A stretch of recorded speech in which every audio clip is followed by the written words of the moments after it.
Honoráveis ouvintes, sejam muito bem-vindos a mais um episódio do Extramuros. Sou Washington Clark dos Santos, seu anfitrião. Neste conteúdo, recebo o coronel da Polícia Militar da Paraíba, Onivan Elias de Oliveira, que, em coautoria, assina a obra Suicide by Cop, Suicídio de Policial e Suicídio Noutra Perspectiva, para uma conversa necessária, sensível e profundamente estratégica sobre saúde mental, prevenção ao suicídio, comportamento suicida no ambiente policial e os desafios enfrentados diariamente pelos profissionais de segurança pública. O livro aborda desde fundamentos da suicidologia, fatores de risco e proteção, estatísticas envolvendo policiais, até protocolos de atendimento a ocorrências críticas, fenômeno conhecido internacionalmente como suicide by cop, além das implicações operacionais, psicológicas e institucionais que cercam o tema. Ao longo de nossa conversa, buscaremos compreender não apenas os números e os aspectos técnicos do fenômeno, mas também os impactos humanos, emocionais e organizacionais que envolvem o suicídio entre profissionais de segurança pública, bem como as estratégias de prevenção, intervenção e pós-venção necessárias para proteger aqueles que dedicam suas vidas à proteção da sociedade. Coronel Onivan, seja muito bem-vindo neste retorno ao Extramuros. Na satisfação deste reencontro, agradeço imensamente sua generosidade em compartilhar conosco reflexões sobre temas tão relevantes. Uma honra tê-lo conosco. A obra inicia abordando os fundamentos da suicidologia sob perspectivas filosóficas, sociológicas, psicológicas, psiquiátricas e de saúde pública. Considerando a complexidade do tema, por que é tão importante que as instituições policiais abandonem uma visão simplificada sobre o suicídio e passem a compreendê-lo como um fenômeno multifatorial, humano e institucional? Olá, Washington Clark. É um prazer, uma alegria e uma responsabilidade renovada poder dialogar e compartilhar um pouco aí do nosso aprendizado com os nossos ouvintes do podcast Extramuros. A obra Suicide by Cop, Suicídio de Policiais e Suicídio Noutra Perspectiva, nós produzimos aí em coautoria com o nosso coronel Santiago, da Polícia Militar do Estado de São Paulo, e o tenente-coronel Edir, do Corpo de Bombeiros Militar do Estado do Ceará. A obra se encontra na terceira edição e nós garantimos, até então, é a única obra que traz os dados atualizados sobre suicídios nas forças policiais do Brasil, com os dados de 2015 a 2025. É de fundamental importância que as nossas instituições policiais, contempladas no artigo 144 da Constituição Federal, compreendam que isso já está pacificado na literatura científica, no campo da saúde mental, que o suicídio realmente é um fenômeno multifatorial, ele é multicausal. Eu classifico como imprudente classificar um fator apenas como determinante, o preponderante, para ilustrar, dizer que o suicídio é em virtude do baixo salário, da baixa remuneração. Nós não podemos dizer isso. O suicídio, como eu reitero, ele é multifatorial. E aí, na minha visão, nós temos, de fato, que compreender, enquanto instituições de força de segurança, que, em virtude das atividades de urgência e emergência, de lidar cotidianamente com os mais diferentes comportamentos humanos, tendem a ocorrência em pessoas com depressão, depois, em outro momento, ou no outro dia, ou ainda no mesmo dia, uma pessoa em estado de raiva. Depois, esse mesmo profissional ele pode se deparar com uma situação de morte, enfim.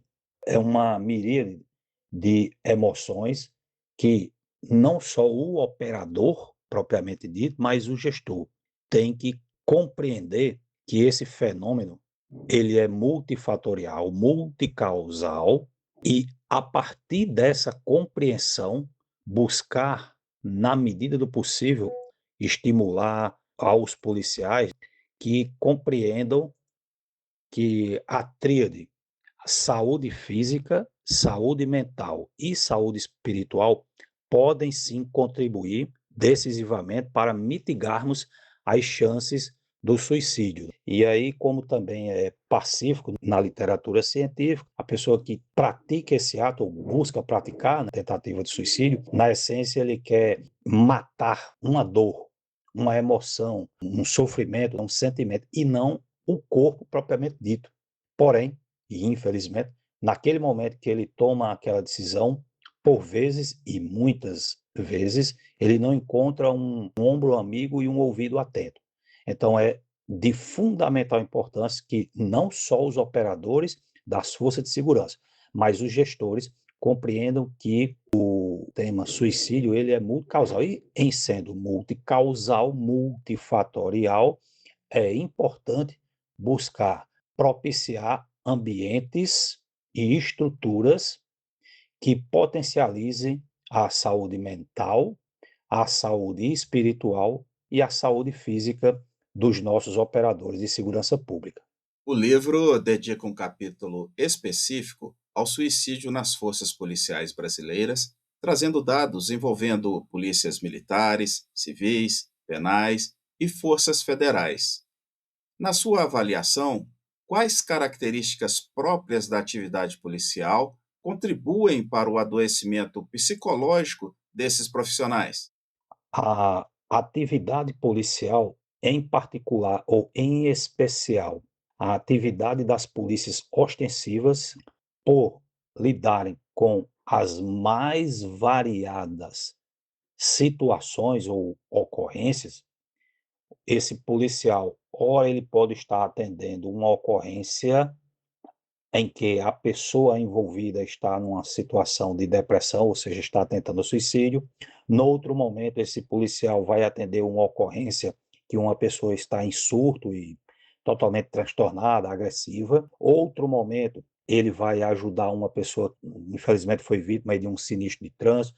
Enfim, é um combo ao longo da carreira, e nós estamos falando de 15 anos, de 20 anos, de 22 anos, alguns aí de 30 anos, vivendo uma série de mudanças emocionais, acrescido às suas próprias mudanças emocionais, não só no trato do dia a dia com os colegas de trabalho, mas no seu próprio ambiente familiar, ao longo dos anos de serviço, de algum modo influenciam o comportamento psicológico do policial. Então, a atividade em si, propriamente dita, de todas as instituições do artigo 144, com um pouco mais de destaque para as corporações ostensivas, incluindo aí o Corpo de Bombeiros, por vivenciarem uma série de ocorrências que, ao longo do tempo, vão, sim, influenciar na parte psicológica, na saúde mental do policial. Essas características próprias das atividades das forças de segurança pública, infelizmente, sim, tem uma parcela de contribuição para o adoecimento, o sofrimento mental do policial. Sabendo disso, é que nós incentivamos não só o próprio operador de segurança pública, mas os gestores, sempre estarem propiciando ambientes físicos, ambientes espirituais e ambientes mentais, psicológicos, para mitigarmos as chances do policial adquirir todo esse sofrimento mental, todo esse sofrimento psicológico em virtude da sua labuta diária. A obra traz conceitos fundamentais, tais como fatores de risco, gatilhos, âncoras e fatores de proteção. Dentro da realidade policial brasileira, quais sinais de alerta costumam ser negligenciados por colegas, comandantes e até familiares? Como desenvolver uma cultura institucional capaz de identificar precocemente esses indicadores antes que o cenário evolua para uma tragédia?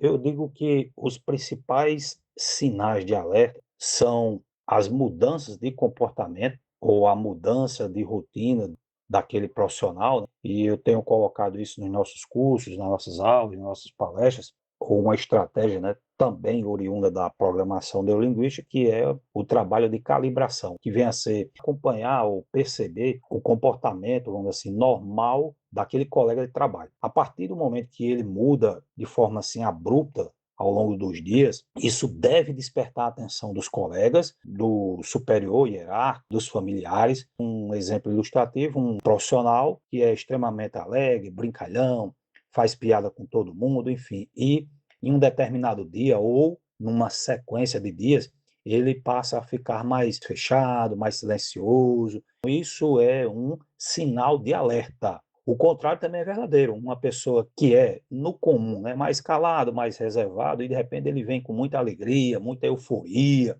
sempre alerta, muito ativo. Isso precisa despertar a atenção dos colegas superiores. Essa mudança de comportamento abrupta, eu classifico como um dos principais gatilhos ou sinais de alerta. E a cultura institucional e até a cultura familiar, é prestar mais a atenção às pessoas que estão em nossa volta. Desenvolver essa cultura para identificar minimamente, né, que desconfiar do comportamento do colega ou de algum colega específico, incentivando para que os profissionais daquele setor, daquela delegacia, daquele posto policial, daquele quartel, prestem mais atenção uns aos outros e observem as mudanças de comportamento abrupto. Entendo que incentivando esse tipo de cultura institucional e familiar, ou seja, observar uma mudança de comportamento é uma boa prática para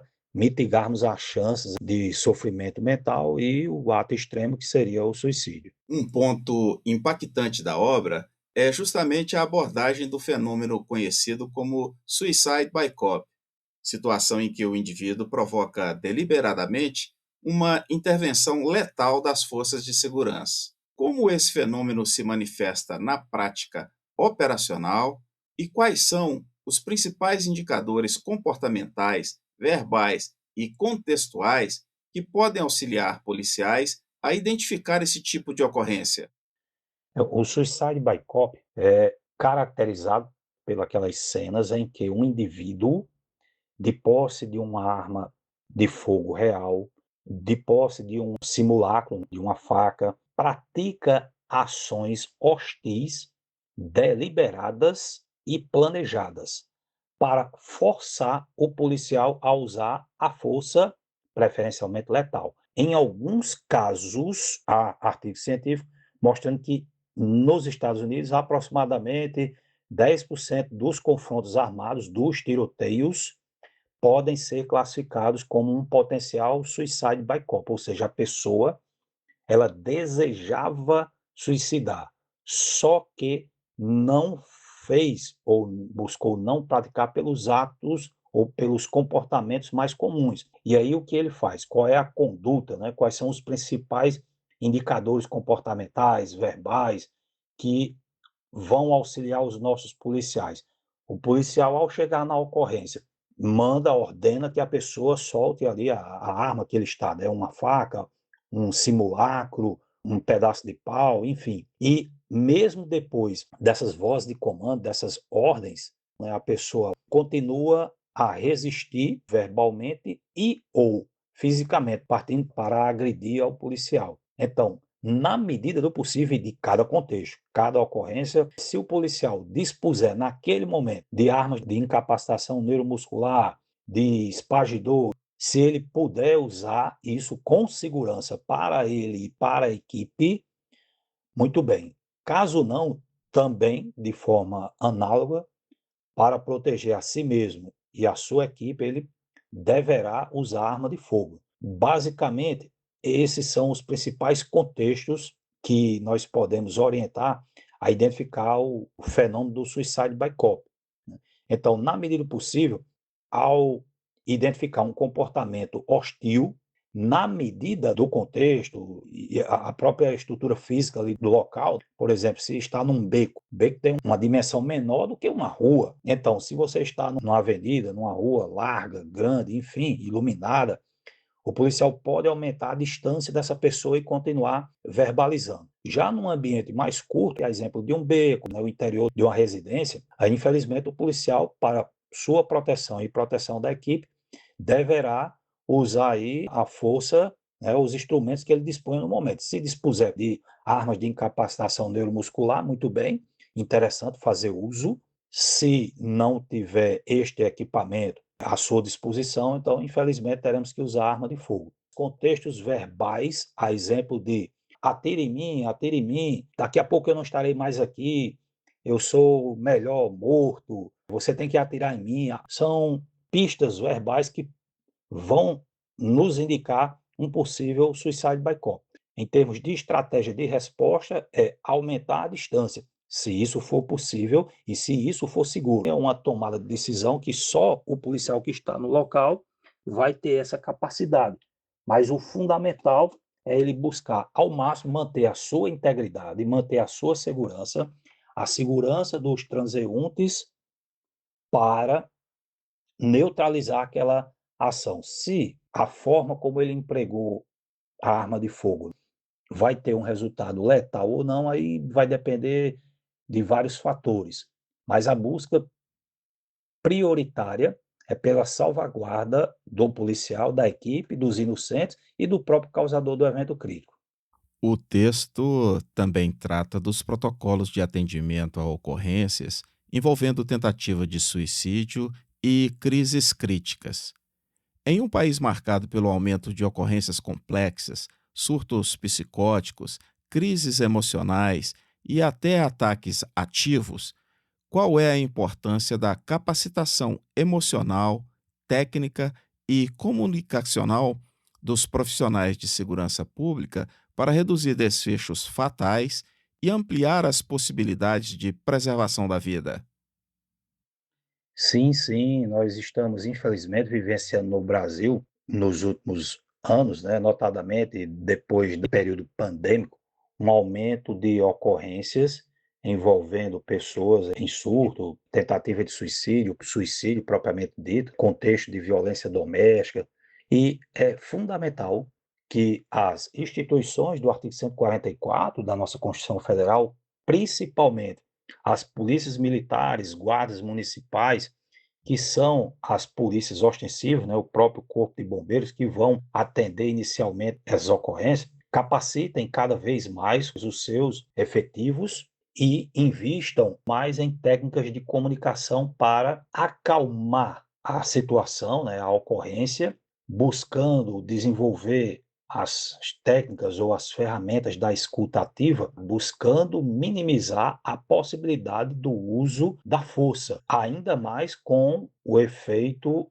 letal. Nesse sentido, o que eu sempre recomendo aos operadores e gestores é que invistam na mesma proporção que investimos em treinamento de artes marciais, defesa pessoal, de tiro, investir também em treinamentos de comunicação, de comunicabilidade, de escuta ativa, buscando diminuir o estresse, diminuir o nível de agressão, diminuir a possibilidade do emprego de força nesse tipo de ocorrência. Os senhores apresentam ainda análises internacionais e comparativos envolvendo diferentes forças policiais ao redor do mundo, observando experiências de países como Estados Unidos, França, Portugal e Itália.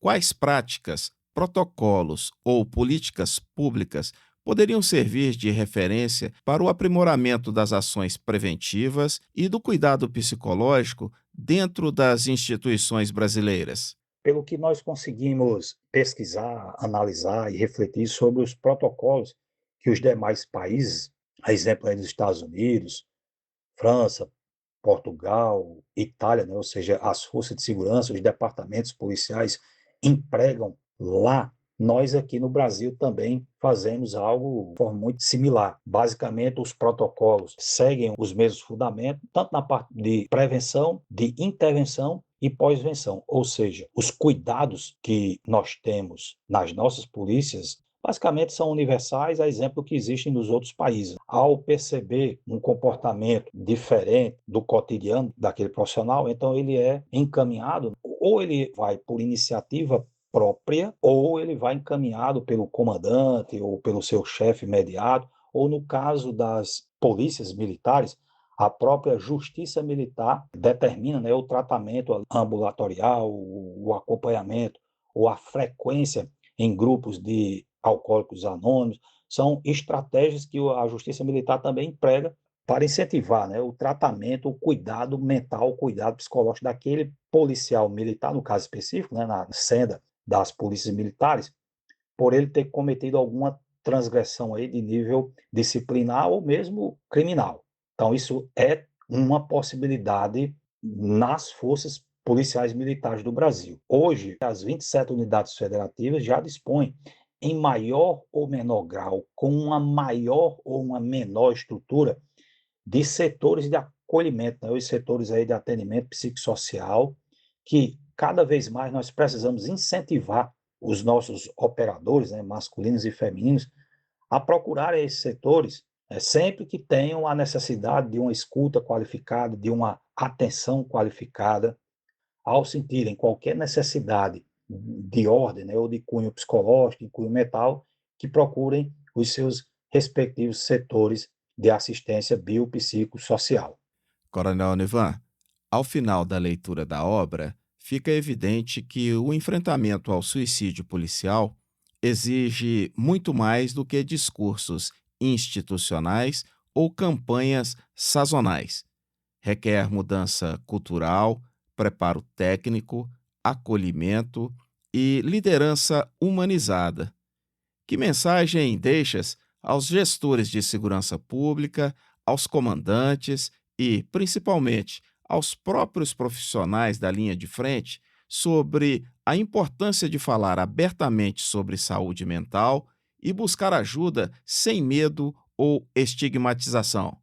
Eu entendo que esse passa a ser, né, um dos desafios maiores na questão da saúde mental. Incentivar os nossos operadores a procurarem ajuda nas mesmas proporções em que, quando estamos com uma dor qualquer, ou no músculo, ou num órgão específico do corpo, nós vamos procurar ali o médico especialista naquele assunto. A atividade policial, ela, feliz ou infelizmente, propicia esse combo de emoções devido à natureza em si da atividade policial, principalmente a atividade da polícia ostensiva. Então, isso ao longo do tempo vai também assim, acumulando um certo lixo emocional que o policial ele precisa, em algum momento da carreira, fazer essa faxina. E essa faxina eu recomendo a ser feita pelo profissional de saúde mental.